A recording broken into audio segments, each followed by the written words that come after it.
हम गीता मलिक अहाँ सबके प्रणाम करै छी। हम आइ एकटा अहाँ सबके मिनती गीत सुनाबै छी। आशा करै छी नीक लागत। सुनियो, सुनिकऽ वीडियोके लाइक कमेंट कऽ देब। मांगी लो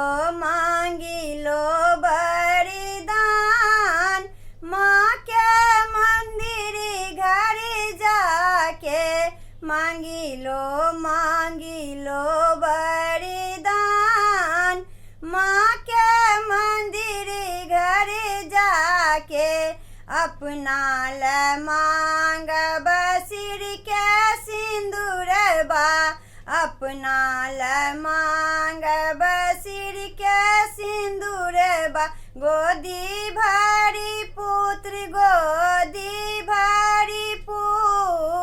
माँ के मंदिर घर जाके मांगी लो वरदान, माँ के मंदिर घर जाके।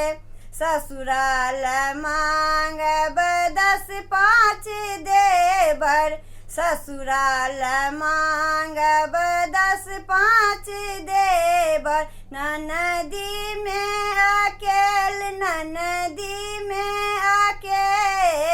माँ के मंदिर घर जाके मांगी लो वरदान, माँ के मंदिर घर जाके। नहिराल मांगब भाई भतीजा, नहिराल मांगब भाई भतीजा। बहिनी में अकेल